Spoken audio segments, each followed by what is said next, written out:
The televangelist Jim Bakker is pounding the pavement for Donald Trump this election. Let's see what he has for us today. This may be the most important television show you've ever watched. I believe this election is the difference between having the time to really prepare for what's coming on earth, right, and going into, I believe this fall is really the beginning, and I hate to say it, I've never said it before, but could be the beginning of the fall of America. Wow.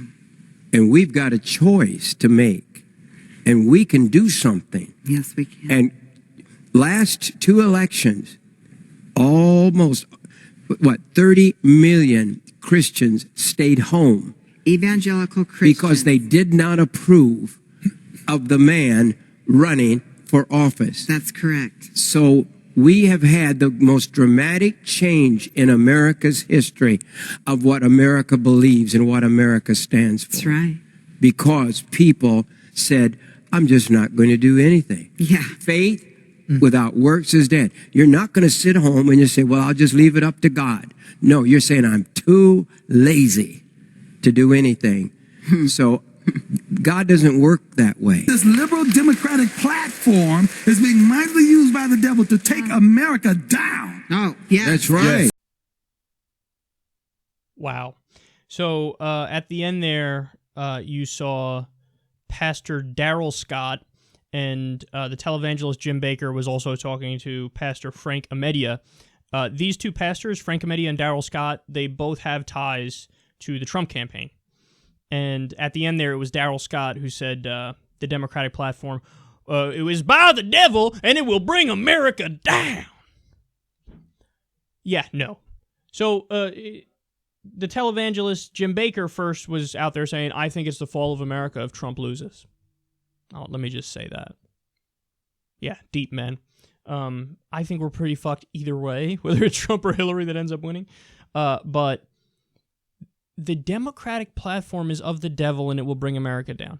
You know how I know that's not true? Well, I mean, I went through the provisions of the Democratic platform, but on top of that, the Democratic platform, Bernie has been bringing around the country and like literally holds a copy of it sometimes in interviews. And he says, this is what we need to implement over here. Yeah, it actually is a fairly progressive document. Now, we lost on some issues. Actual progressives lost on some issues. But there's a lot that we won on. Now, there's a question as to whether or not Hillary will actually implement that, platform, and I doubt it. I doubt she'd even try for a lot of this stuff in there. But that's the point, is that it's a really good document with a lot of great stuff in there. And what's hilarious is these guys look at that and they say, that's of the devil. Okay, that's of the devil, but if Jesus was around today and Jesus looked at the Republican platform and the Democratic platform, which one would he more agree with? Now, don't get me wrong. I agree. About half the Bible would agree more with the Republican platform. The, Old Testament, genocidal, barbaric, insane. Of course, that's Republican all day long, son. But the Jesus in most of his moods, sometimes Jesus, I'm going to bring the sword. He did that too every now and then. But Jesus, for the majority of his message, I wonder which platform more coincides with that. Who would Jesus deny healthcare to? Who would Jesus deny a living wage to? Would Jesus try to lessen the burden of student loan debt? Let me think about it. Would Jesus want to move more away from war and towards peaceful solutions? So this guy's saying it's of the devil when he's talking about the party platform that is obviously much more in alignment with his so-called Lord and Savior. God, these guys, man, you know they have no argument because they don't make an argument. They just say, fall of America if my guy loses. What? And they say stuff like, the devil is on the side of the opposite team.